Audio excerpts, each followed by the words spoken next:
दोस्तों मैंने लिखा है 7th पे कमीशन, 7वां वेतन आयोग लिखा है। यह लागू हुआ था 1 जनवरी 2016 को लागू हुआ था, जैसे कि मैंने आपको पहले ही बता दिया है। मैंने पहला लिखा जब पे कमीशन लागू होता है तो basic salary plus DA, basic salary कहने का मतलब है यहाँ पर बेसिक पे प्लस डीए मतलब डीएनएस अलाउंस, जिसे हम महंगाई भत्ता भी कहते हैं। और जो रिटायर हो जाते हैं उनको मिलता है डीएनएस रिलीफ, जो कार्यरत कर्मचारी होते हैं उनको मिलता है डीएनएस अलाउंस। इस प्रकार डीएनएस जो होता है बेसिक पे और डीए जो होता है यहाँ पर दोस्तों मर्ज हो जाता है। इस प्रकार जो है बेसिक सैलरी यहाँ पर क्या हो जाती है दोस्तों 100% हो जाती है। 7वां वेतन आयोग की सिफारिशों के कार्यान्वयन पर मूल वेतन यानी कि बेसिक पे के साथ 125% यानी कि 125% की सीमा तक महंगाई भत्ते को मिला दिया गया था। और इस प्रकार ये मिला दिया गया यानी कि जो 8th पे कमीशन होगा वहां पर भी इसी प्रकार होगा, लेकिन जो गणना है वो अलग होगी, यानी कि जो अंक होंगे वो अलग होंगे उस समय। तो 1 जनवरी 2016 से महंगाई भत्ता डीए डीआर शून्य, इस प्रकार डीए क्या हो गया, जब नया पे कमीशन बोर्ड बैठता है तो उसमें डीए क्या हो जाता है, शून्य हो जाता है। जब पुराने जमाने में देखा जाता है कि जब डीए पूरा 100% कर दिया 7th पे 6th पे कमीशन एग्जाम्पल देखो तो नया पे कमीशन ऑटोमेटिक हो जाता है, लेकिन अभी यहाँ पर हुआ नहीं है। जिस प्रकार से डीए अभी 7th पे 53% चल रहा है, अब उम्मीद है कि 3-4% तो बढ़ेगा ही, लेकिन वैसे एग्जाम्पल देखा जाए तो 64-65-66% तक जाना है, लेकिन इस पर जल्दी काम करना पड़ेगा और सरकार इस पर जोरों शोरों से काम कर रही है। 1 जनवरी 2016 से महंगाई भत्ता डीएडीआर शून्य कर दिया गया। इस प्रकार 1 जनवरी 2016 को न्यू डीएडीआर जो हो गया यहाँ पर 125% हो गया, 100% जो आपका मर्ज हो गया। जब नया पे कमीशन होता है तो उसमें सरकार अपनी तरफ से देती है। तो अब हम देखेंगे इसी के अकॉर्डिंग हम देखेंगे कि 7th पे कमीशन में जो फिटमेंट फैक्टर बैठा था वो कितना फिटमेंट फैक्टर बैठा था उसका कैलकुलेशन करेंगे। दोस्तों अब आगे बढ़ते हैं कैलकुलेशन की ओर। जो ये कैलकुलेशन है इस प्रकार से बेसिक सैलरी क्या थी उस समय 100% थी, यानी कि बेसिक सैलरी प्लस डीए जो होता है वो मर्ज होके जो है बेसिक सैलरी क्या हो जाती है 100% हो जाती है। परसेंटेज को अगर तोड़ेंगे तो 100/100 इज इक्वल टू 1 आ गया, अगर हम पॉइंट में लिखेंगे तो 1.00 आ गया। और 1 जनवरी 2016 को डीएडीआर जो हो गया था उस समय 125% था, तो इस प्रकार इसको 125% था, अगर इसको हम परसेंटेज को तोड़ेंगे तो 125/100, तो इसलिए इसको कितना आ गया 1.25, यहां पर क्या आ गया आंसर आ गया। तो 225% इसको प्लस करेंगे 225% हो जाएगा, तो इसी को प्लस करेंगे 2.25, यहां पर हमारा क्या आ गया आंसर आ गया। और जो ये कैलकुलेशन हो रखा है, जो यहां पर गणना हो रखी, इसका आगे जाके काम आएगा। पे इंक्रीमेंट दैट टाइम, उस समय जो पे इंक्रीमेंट हुआ था जो सरकार देती है पे इंक्रीमेंट, उसमें 14.29% पे इंक्रीमेंट था उस समय। और यानी कि जो अगला वाला अगर ये अंक हमेशा बड़ा होता है तो हम इसको हटा के इसको बड़ा कर लेते हैं मैथमेटिक्स में। तो उसी तरीके से 14.3 क्या हमने क्या मान लिया अप्रोक्स मान लिया, इसको हमने 14.3 लिख लिया। 14.29% था और 14.3% क्या हो गया अप्रोक्स यहां पर आ गया। दोस्तों वीडियो लंबी हो सकती है लेकिन वीडियोस को पूरा देखना है आपने, तभी जाके आपको अंदाजा आएगा कि किस प्रकार से आपका सैलरी बन रहा है यहां पर। तो प्लीज वीडियो को अंत तक देखें। 14.3% इंटू 2.25%, ये 2.25 हमने यहां पर ले लिया इसको 14.3% हम आप कैलकुलेट कर रहे हैं, तो 14.3% इंटू 2.25, अब इसको परसेंटेज को तोड़ेंगे तो 14.3/100 इंटू 2.25 इतना आ गया। कैलकुलेट करेंगे 14.35 इंटू 2.25/100। अब हम जब इसको कैलकुलेट करेंगे, इसको कैलकुलेट करने के बाद आंसर कितना आएगा 0.32175 आएगा। आप देख लेना कैसे होगा, अगर पॉइंट यहां से करेंगे 25 से डिवाइड होगा और 25 से ये 4 टाइम डिवाइड होगा और 4 ये हो गया, तो फिर उसके बाद 4 से इसको मल्टीपल करेंगे, मल्टीपल करके इतना आंसर 0.32175 क्या आएगा आंसर आएगा। या हम इसको लिख सकते हैं पीछे के अंक को अगर हम हटा दें यहाँ पर, तो जब छोटा अंक होता है उसको हटा दो तो यहाँ पर आ गया 0.32 आ गया है। जो लोग अर्थमेटिक जानते हैं परसेंटेज जिसने पढ़ा होगा उसको पता होगा, तो 0.32 आप भी इसी प्रकार हटा देना 0.32 आएगा। ये अगले वाले कैलकुलेशन में देखेंगे हम। अब हम यहाँ पर देखेंगे कि 7th पे कमीशन में किस प्रकार से फिटमेंट फैक्टर बैठा था, उसके फिटमेंट फैक्टर की क्या गणना हुई थी। अब देखेंगे 2.25 यानी कि ये वाला 2.25 हमने लिया प्लस 0.32 जो ये आया, इसका गणना करके 0.32 जो यहाँ पर आया, तो इसको और इसको प्लस करेंगे तो कितना आएगा 2.57 आएगा। देखो 2 और 5 7 और 3 2 5 और 2 का 2 आ गया, पॉइंट की जगह पॉइंट आ गया। इस प्रकार फिटमेंट फैक्टर इन 7th पे कमीशन, इस प्रकार 7th पे कमीशन में 2.57 फिटमेंट फैक्टर के साथ क्या हुआ, 7th पे कमीशन लागू हुआ और 7th पे कमीशन में 2.57 फिटमेंट फैक्टर के साथ हमारी मिनिमम बेसिक सैलरी बनी और इसी प्रकार हमारी मिनिमम बेसिक पेंशन बनी या बेसिक पे बनी। इस प्रकार 2.57 फिटमेंट फैक्टर के साथ 7th पे कमीशन दोस्तों लागू हुआ था। दोस्तों अब हम देखेंगे कि 7th पे कमीशन में हमारी मिनिमम बेसिक सैलरी कितनी बैठी थी, उसका हम कैलकुलेशन करेंगे। किसके अकॉर्डिंग करेंगे, 6 पे कमीशन के अकॉर्डिंग करेंगे। वैसे ही अब जब 8th पे कमीशन की बात आएगी तो उसका हम किसके अकॉर्डिंग करेंगे, 7th पे कमीशन के अकॉर्डिंग करेंगे, लेकिन हम एक अनुमानित करेंगे। पहले वाला तो फिक्स है, लेकिन अब हम अनुमानित करेंगे किस हिसाब से 8th पे कमीशन में हमारी मिनिमम बेसिक सैलरी बनेगी। लेकिन पीछे का हमको समझना बहुत जरूरी है। मैंने लिखा 6 पे कमीशन में कमीशन की स्पेलिंग गलत लिख दी, कमीशन की स्पेलिंग मैंने गलत लिख दी, हर जगह कमीशन की स्पेलिंग ही गलत लिखी है, इसके लिए मुझे माफी करना। कमीशन की स्पेलिंग गलत लिख दी मैंने, हर जगह लिख दी है, तो इसके लिए मुझे माफ करना। यहाँ तो ठीक लिखी है, यहाँ भी गलत लिख दी, तो कमीशन की स्पेलिंग गलत लिखी है, इसके लिए मुझे माफी चाहूंगा। 6 पे कमीशन मिनिमम सैलरी कितनी लिखी है मैंने, 7,000 रुपए लिखी है। 7,000 रुपए 6 पे कमीशन में मिनिमम सैलरी हुआ करती थी। तो new minimum basic salary in 7th पे कमीशन में, अब हमारी जो नई पे कमीशन 7th पे कमीशन में जो हमारा नया बेसिक पे बैठा था, नई बेसिक पे सैलरी बैठी थी, वो किस प्रकार बैठी थी। देखो 7,000 क्या दिया हमने, 6 कमीशन पे कमीशन का मिनिमम बेसिक सैलरी लिया था, जो कितना था 7,000 लिया था। इसी प्रकार कैलकुलेशन इनटू 2.57 जो कि फिटमेंट फैक्टर हमारा निकला था, वो कैलकुलेशन करके पीछे आप देखना 2.57 फिटमेंट फैक्टर के साथ हमारा निकला था, वो 7th पे कमीशन का फिटमेंट फैक्टर निकला था।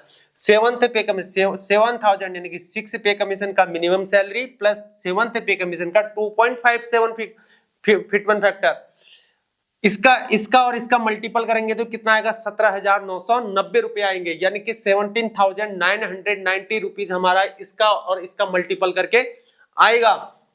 और हम इसको राउंड फिगर में ले लेंगे, राउंड फिगर में लेके तो कितना आ गया दोस्तों, 18,000 आ गया, यानी कि 18,000 रुपीज आ गया राउंड फिगर में। और यही हमारी 7th पे कमीशन में मिनिमम बेसिक सैलरी हुआ करती है। तो 18,000 क्या हो गया, 7th पे कमीशन में मिनिमम बेसिक सैलरी कितनी हुई, 18,000 हुए, यानी कि 18,000 रुपीज हुए हमारे मिनिमम बेसिक सैलरी यहाँ पर 7th पे कमीशन में। तो दोस्तों इस प्रकार से अब हम पहुंच चुके हैं 8th पे कमीशन की बेसिक सैलरी कितनी होगी, हमारी न्यू सैलरी कितनी होगी 8th पे कमीशन की।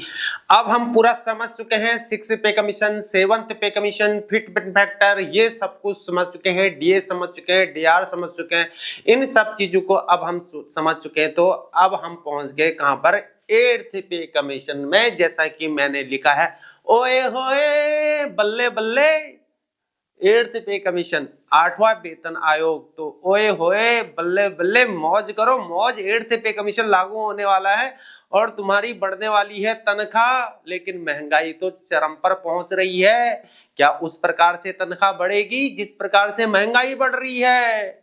तो आइयो देखते हैं भाइयों, 2024 में डीए मैंने कितना ले रखा है, 53%। जैसा कि आपको विदित है कि जुलाई 2024 में 3% डीए के साथ हमारी कितनी डीए हो गया, 53% हो गया। हम उम्मीद कर रहे थे ज्यादा की, लेकिन हमें मिला 3%, ठीक है ना। जैसा कि आपको पता है कि 2026 में नया पे कमीशन आ जाएगा, 8वां पे कमीशन, लेकिन इसका कमेटी बोर्ड अभी बैठना है, अभी नए बजट सत्र में इसकी मांग उठेगी।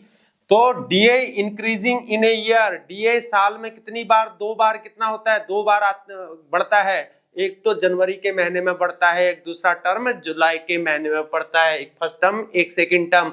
तो हमारा सेकंड टर्म में कितना बढ़ा है 3%, लेकिन हम 3% के साथ नहीं लेंगे, मिनिमम 3% की इंक्रीजिंग यहाँ पर हो रखी है। हम कितना लेंगे 4% यहाँ पर लेंगे, हम लेंगे इसको 66% तक। 4% की डीए की बढ़ोतरी हो सकता है कि अभी बढ़ोतरी डीए का क्या हो जाएगा, ज्यादा हो जाएगा। जनवरी के महीने में डीए क्या मतलब 5% हो जाए, 7% हो जाए, कितना भी हो सकता है, 8% हो जाए, कुछ नहीं कह सकते। हम लेंगे, हम एस्ट्रोलॉजर तो है नहीं, खाली का अनुमान लगा सकते हैं। हम लेंगे यहाँ पर 4% डीए की क्या लेंगे, बढ़ोतरी लेंगे, और डीए क्या लेंगे हम 50% लेंगे, 3% लेंगे, क्योंकि हम 2026 का हिसाब किताब लगा रहे हैं यहाँ पर। तो 4 और 4 कितने बचे, 2026 तक साल लगा लो कितने बचे, तो 16% कितना हो गया, 4 चुको 16% हो गया डीए। इस प्रकार डीए प्लस ये 4 2 साल का हमने लगाया तो क्या हो गया 50% प्लस 16%, टोटल कितना हो गया 66%। तो डीए कितना हाइक करेगा अभी 2026 नए पे कमीशन आउट होने तक, नया पे कमीशन लागू होने तक डीए कितना पहुंच जाएगा हमारा 66% हो जाएगा। और जब नया पे कमीशन लागू होगा, जब डीए 66% पहुंच जाएगा तो हमारा बेसिक पे हो जाएगा, बेसिक पे प्लस डीए क्या हो जाएगा, मर्ज हो जाएगा। जिस प्रकार से 7th पे कमीशन में मर्ज हुआ था और न्यू पे कमीशन फिर बैठ जाएगा। न्यू पे कमीशन में बेसिक सैलरी प्लस डीए क्या हो जाता है, मर्ज हो जाता है, और डीए क्या हो जाता है, शून्य हो जाता है। और फिर हमको सरकार क्या देती है, नया पे इंक्रीमेंट देती है। जिस प्रकार से 7th पे कमीशन में हमको नया पे इंक्रीमेंट मिला था, तो उसी प्रकार से सरकार हमको क्या देगी, नया पे इंक्रीमेंट देगी। इस प्रकार यहाँ पर जब बेसिक सैलरी क्या हो जाएगी, अब 100% हो जाएगी। जब डीए शून्य हो गया तो बेसिक सैलरी प्लस मर्ज हो गया, कितना हो गया 100%, और प्लस जो डीए है वो कितना था 66%। इस प्रकार टोटल कितना हो गया 166% हो गया, 166% हो गया। इसको हम परसेंटेज को तोड़ देंगे 166/100, तो इसको कितना आ गया 1.66, क्या आ गया आंसर आ गया। इस प्रकार संभावित वेतन वृद्धि, हम यहाँ पर जो पॉसिबिलिटी है इंक्रीमेंट की, जो पे इंक्रीमेंट की जो पॉसिबिलिटी है वो कितनी है 15% से 20% तक है। मिनिमम 15% है और 20% क्या है हमारी मैक्सिमम है पे इंक्रीमेंट की। जो पिछला अगर हम इतिहास को देखें, पे कमीशन को देखें, कितना पे इंक्रीमेंट हमेशा सरकार हमको बढ़ोतरी देती है मिनिमम और मैक्सिमम, उसके अकॉर्डिंग ही हम यहाँ पर लगाएंगे। तो दोस्तों अब वो घड़ी आ चुकी है 8th पे कमीशन के फिटमेंट फैक्टर की, वो घड़ी आ चुकी है। किस प्रकार से फिटमेंट फैक्टर 8th पे कमीशन का हमारा निकलेगा और नई सैलरी हमारी मिनिमम सैलरी निर्धारित होगी, और सभी लोगों की यहाँ पर सैलरी निर्धारित होगी नए फिटमेंट फैक्टर के साथ। तो दोस्तों जैसा कि आपको बताया था कि संभावित वेतन वृद्धि पे इंक्रीमेंट की पॉसिबिलिटी कितनी है 15% to 20% है, मिनिमम 50% है, तो मैक्सिमम 20% है। और हम एस्ट्रोलॉजर तो है नहीं, मैंने आपको पहले ही बता दिया था कि यहाँ पर हम कोई बहुत सी गाता है नहीं। और आप कैलकुलेट करेंगे 16% इंटू 1.66, 1.66 मैंने क्या लिया जो आपको पहले बता दिया, जो बेसिक पे प्लस और डी जो होता है मर्ज हो जाता है उसका कैलकुलेट करके, यानी कि हमने 100 और जो 66% लिया था उसका कैलकुलेट करके 1.66 आया था। और 16% दोस्तों मैंने यहाँ पर लिया है, 15% ने लेके मैंने 16% यहाँ पर ले लिया है। तो 16 इस परसेंटेज को तोड़ेंगे, 16/100 into 1.66 is equal to 16 into 1.66/100। आपको एलसीएम आपको पता है, एलसीएम लेके इतना आया 100 और ये मल्टीपल होके इतना आया। और इन सबका हम कैलकुलेशन इसको और इसको कैलकुलेट करेंगे, मल्टीपल करेंगे तो और बाय 100 करेंगे तो कितना आएगा 0.2656 आएगा। ये छोटा अंक है तो हम इसको हटा देंगे, तो हम ये दो ही अंक यहाँ पर लेंगे अप्रोक्सीमेटली हम ले लेंगे। और परसेंटेज जिसको पता है, अर्थमेटिक्स जिसने पढ़ रखी है, मैथमेटिक्स जिसको पढ़ रखी है उसको पता होगा, जिसको नहीं पता है तो यहाँ पर सीख लो। तो इसको हमने हटा दिया, छोटा अंक है ये बड़ा अंक है तो हमने बड़ा अंक ले लिया, तो 0.26 हो गया। यहाँ पर हमने यहाँ पर बड़ा नंबर हमने ले लिया। तो अब फिटमेंट फैक्टर की अब गणना होगी दोस्तों। फिटमेंट फैक्टर वही होए, बल्ले बल्ले फिटमेंट फैक्टर आ गया भाई दोस्तों। नई सैलरी तुम्हारी अब कैसी होगी, इसी से होगी दोस्तों। अब तो मौज ही मौज है, लेकिन महंगाई तो चरम आसमान पर है। 1.66 प्लस 0.26, 0.26 ये वाला 26 और 1.66 कौन सा, जो बेसिक प्लस डीए वो मर्ज होके जो हो गया था 1.66 उसको कैलकुलेट करके जो आया। तो इस प्रकार से हमारा कितना आएगा फिटमेंट फैक्टर, ये कितना हो गया, 6 और 6 12 और 6 2 8 और 9, हंसी लग के 9 और पॉइंट की जगह पॉइंट आ गया, 1 की जगह 1 आ गया। तो फिटमेंट फैक्टर कितना है एट्थ पे कमीशन में, 1.92 फिटमेंट फैक्टर। दोस्तों ये कुछ नहीं है दोस्तों, नॉर्मल है, सरकार क्या पता इससे कम ना कर दे कहीं यार, है नहीं है हिसाब किताब। आपने देखा 7th पे कमीशन जब लागू हुआ था तो आप समझ सकते हैं, तो है नहीं है। तो न्यू मिनिमम सैलरी, तो न्यू मिनिमम सैलरी कितना होगी, basic salary plus fitment factor. तो आप जब नई सैलरी क्या होना, यानी कि बेसिक सैलरी, कौन सी बेसिक सैलरी, 7th पे कमीशन की बेसिक सैलरी। क्योंकि जब हमने पिछला सिखाया था ना आपको, जब 7th पे कमीशन का लिया था तो हमने 6 पे कमीशन का basic salary, old basic salary. तो यहाँ पर हम 7th पे कमीशन की क्या लेंगे, बेसिक सैलरी प्लस नया फिटमेंट फैक्टर 8th पे कमीशन के लिए। तो 7th पे कमीशन में न्यूनतम बेसिक सैलरी कितनी थी, 18,000 थी, 18,000 इंटू 1.92 फिटमेंट फैक्टर, जो नया फिटमेंट फैक्टर, तो मल्टीपल करके कितना आएगा, 34,560 रुपीज। इतनी मिनिमम सैलरी होगी दोस्तों, चतुर्थ श्रेणी कर्मचारी की इतनी मिनिमम सैलरी होगी।